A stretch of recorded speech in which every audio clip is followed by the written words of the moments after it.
What's up, self-healers? Lisa Lightfeather here. Welcome to my channel, Closing the Gap. We make a conscious effort to meet you where you're at on your healing and your spiritual journey.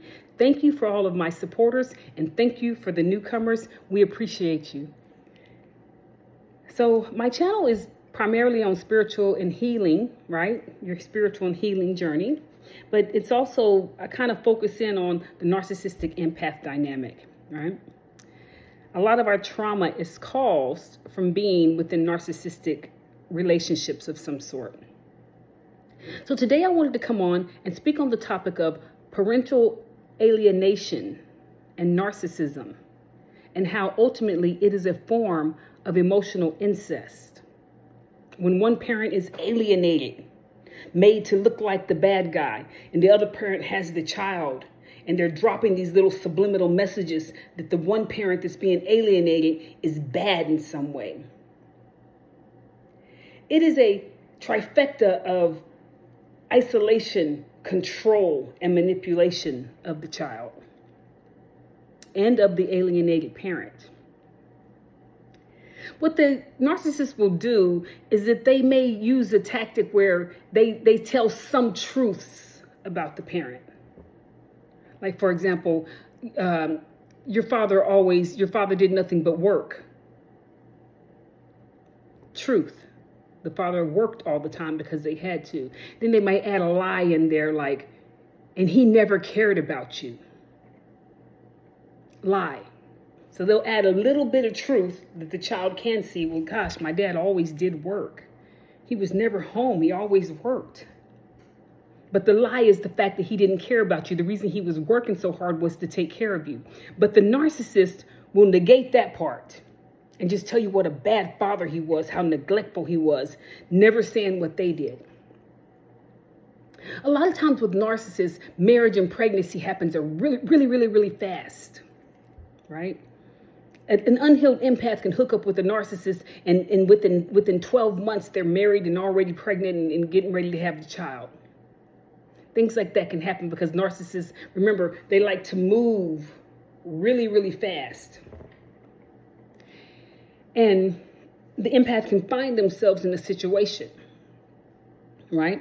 This can even happen in long-term relationships where they've been with the narcissist for a really long time, and the narcissist sees that they're about to lose the person, and so they start talking about pregnancy and marriage and things of that sort. And the empath might fall for that and say, oh, well, maybe if we get married, it'll change things. Maybe they'll get better. A lot of times when the narcissist meets the empath and they start trying to talk about marriage and pregnancy really fast, the empath is the new supply. 9 times out of 10, they just lost the primary supply, or a supply, they just lost them. That supply woke up and said, dude, get away from me, or chick, I can't do this, get away from me. And then that narcissist will go to the new supply, and to get the old supply back, right? They don't love the new supply. They don't want, all they see is a new tactic. And so to get the old supply back, they'll marry the new supply really quick, get pregnant, and try to post all these pictures on Facebook about how, or social media about how happy they are. Whole time they're abusing the new supply, especially after the new supply gets married. The second the narcissist gets married, it's mask off. Sometimes I've heard people's stories, they don't even get out of the courthouse good, or they don't even get out of the church good, and the narcissist is degrading them because they're like, oh, I got you now. And a lot of times when one gets pregnant in a narcissistic empath relationship, as soon as the woman gets pregnant, the abuse starts, the verbal abuse. Yeah. Sometimes physical abuse. They'll do stuff like beat you from the waist down, from the hip down, so it doesn't hurt the baby. Someplace where you can cover up the bruises and stuff like that. I'm telling you, these narcs, a lot of them are sociopaths are psychopaths, which is a combination of being a psychopath and a narcissist, or antisocial personality disorder, which is a combination of being a psychopath and a narcissist. And those psychopath narcs, they will hurt you. Well, all of them hurt you, but the psychopaths are really dangerous. And so as soon as you get pregnant, they become very, very abusive. right? And they will abuse you throughout your pregnancy. I have a story. I was married to a narc and I was pregnant. And whenever I would get into the car, I would get car sick, right? I just got car sick real easy. It was just one of those side effects that I had of pregnancy. And we were in Germany. And so, Germany has the Autobahn. There's no speed limit. The narc would get mad at me for some godforsaken who knows reason. And then we would get in the car. They love to get you in small spaces where you can't get away and torture you. And he'd get on the Autobahn and go upwards 150, 200 miles an hour. And I would get sick. He'd go around curves really fast, doing all this swerving and stuff, and I would get sick in the car, and I would throw up. He found that entertaining. Abuse. When my baby was born, the second I put my baby in the car seat, he would throw up. Because that's what happened to me when I was pregnant with him. So they become very abusive. And now another thing they can do once the child is born is that they can either become very insecure. So they become very controlling. Give me my baby, it's my baby, that kind of energy.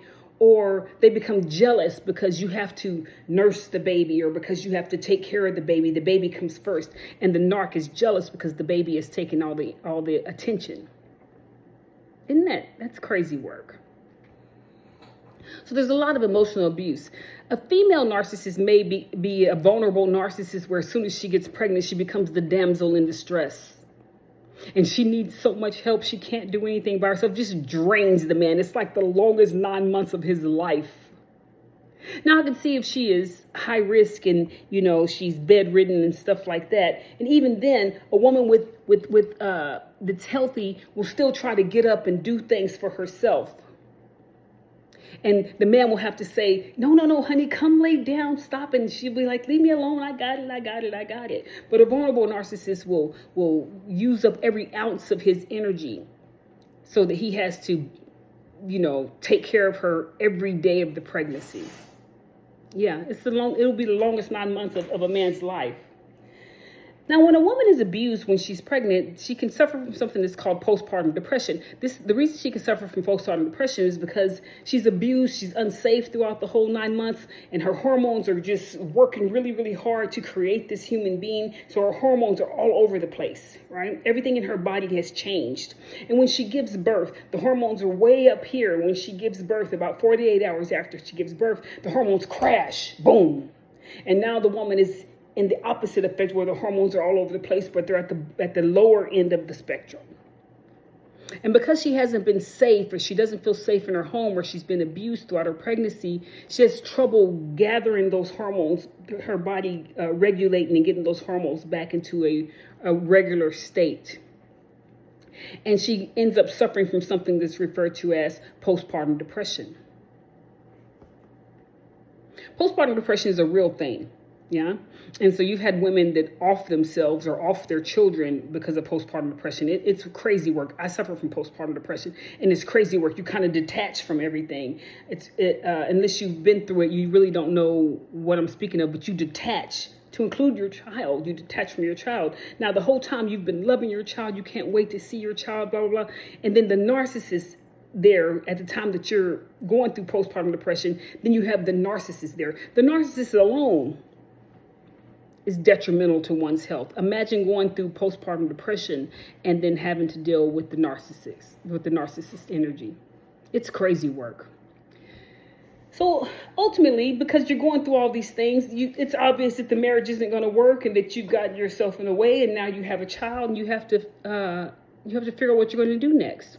So the narcissist knows this as well, right? Now, if the narcissist has a stronger family than the person than the other parent, they have a family support system. Like, they can, a lot of times empaths are isolated from their families. They don't really have a big family support. Their family is a bunch of narcs as well. And so the empath is isolated from the family. Well, the narc, they usually have a whole bunch of flying monkeys over there supporting them. And they know he's a narcissist or she's a narcissist, but they support them through it, right? And so When the narc wants to isolate you and control you. And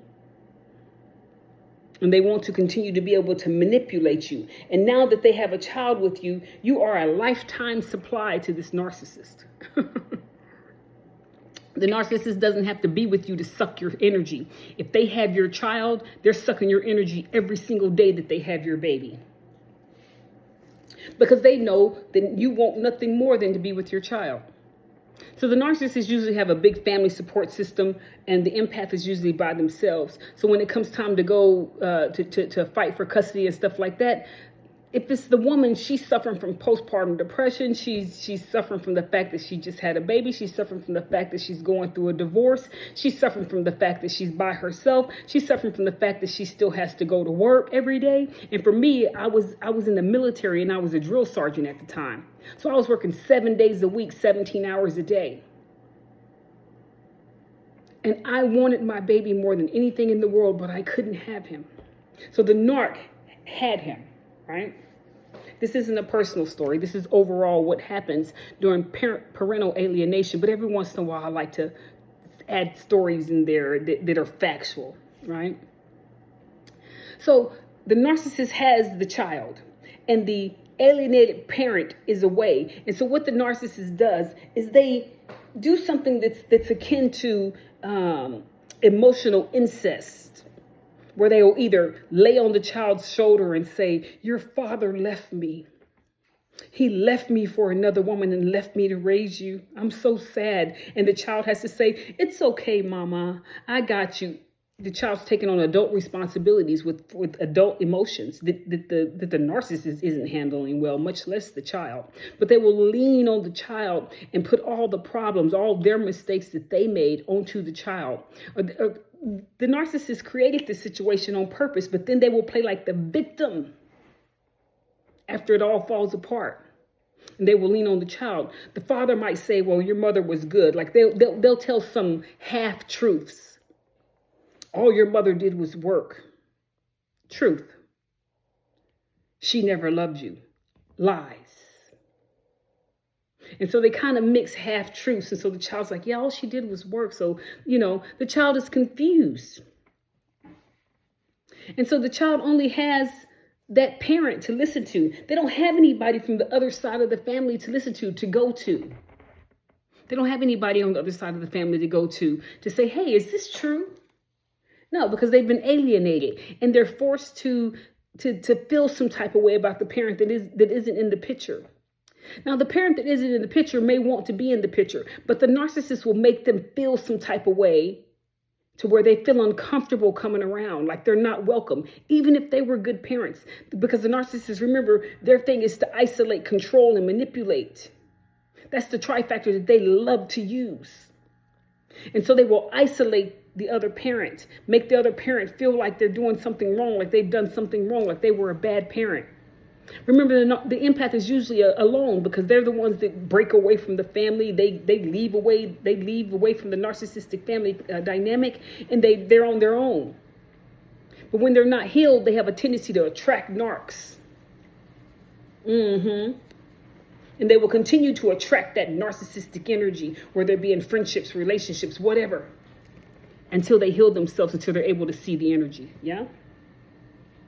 So it can be overwhelming for the child when a father says something to the effect of, yeah, you're, kind of giving those half truths. And they might even speak highly of the other person. Yeah, your mother was great. Your mother is this, your mother, or your father is that. Your father's a good man. He just never seemed to make it around to see you. Whole time she's telling the father, meet me at the gas station and you can see your son. Making the father feel like, dang.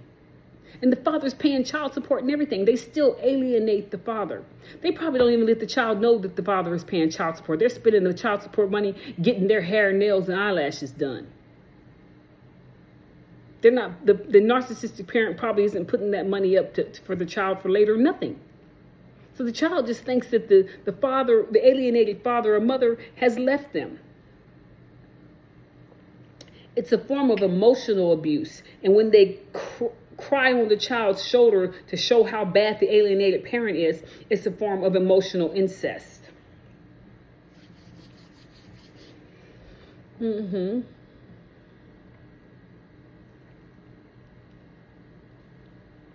So the child is ultimately cheated out of the other side of the family, cheated out of their mother or cheated out of their father. And the narcissist doesn't care because control and power overrules love and compassion. I found out my father's family lived 2 hours away from me my entire life. And I have a huge family on my father's side. Huge. They have family reunions big enough to put into a football field.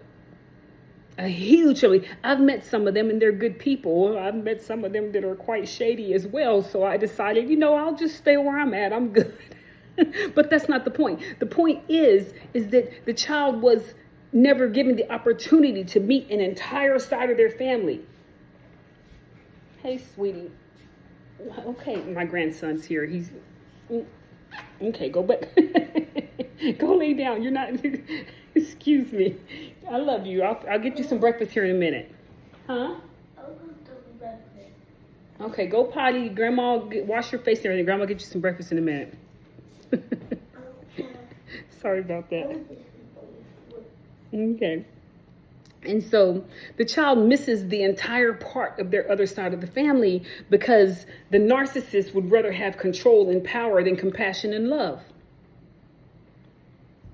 So like I was saying, my father's side of the family lived 2 hours away from me. Yeah. 2 hours away from me, and I never got to meet them or see them.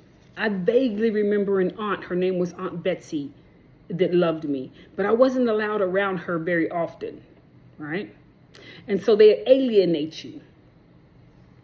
And the child grows up into an adult thinking that they didn't have anybody. And then they find out later that, you know what, I did have somebody, but I wasn't allowed to be around them. Yeah, that's what parental alienation does. Now the child has to figure out all this other stuff like, oh, I did have people that loved me. I did have somebody that might have been there for me. And now as an adult, they're trying to figure all this out because they've been alienated with one side of the family, the narcissist, their whole life. And so it's a form of child abuse. It's a form of emotional abuse, and it's a form of emotional incest that the narcissist will use against the alienated parent just so that they can have the trifactor of control, isolation, and manipulation, which is the narcissist's MO.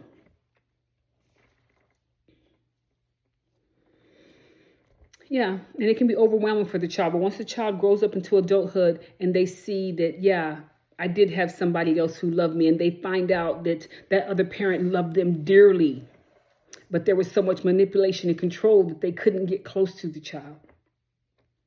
And so hopefully they have a relationship with their children once they're adults, but it's kind of awkward because it's like you were never there. But once the child is an adult, they start to see better. They start to understand better. And hopefully they get to have an adult relationship with their children. They get to be a grandfather or a grandmother to their adult children's children, or just be a parent to the adult child. Be there for the adult child as they go on their journey. Yeah. This is one of the tactics that the narcissist will use. Yeah. They didn't marry you because they loved you. They didn't get you pregnant, or they didn't get pregnant because they loved you. All of it was manipulation and control. And then they used the child, who the empath loves tremendously, as a weapon for the rest of the empath's life. This is why you have to be careful who you have children with. Although it's a contract and that child chooses their mother and father, the empath, be careful with who you have children with. Because the narcissist, whether male or female, will use pregnancy as a tactic, especially to get back at the old supply. That's really what they're doing. They're trying to get back at the old supply. See, I can get married. See, somebody's having my baby, or I'm having somebody's baby. That means I'm loved. That means that you were the one that was wrong. Trust me, these bats are batshit crazy. And they will control your entire life just to say that they have power and control over someone. Just to look back at that old supply and say, you see, I told you it was you. They're weird. Hey, sweetie. Grandma's almost finished. Well, that's all I have for you today. Here on Closing the Gap, we make a conscious effort to meet you where you're at on your healing and your spiritual journey. I got to go make my grandson some breakfast. I'm so happy. Also, like and subscribe. Y'all, that's my boy. You hear me? That's my baby right there. His sister is out playing softball. But if you like my energy and my grandson, please don't forget to like and subscribe. Maybe drop a comment. And if you're really feeling my vibe, don't forget to hit that bell notification so that you know the next time that I upload. Y'all have a good weekend. I sure am. I have my babies with me. See you later.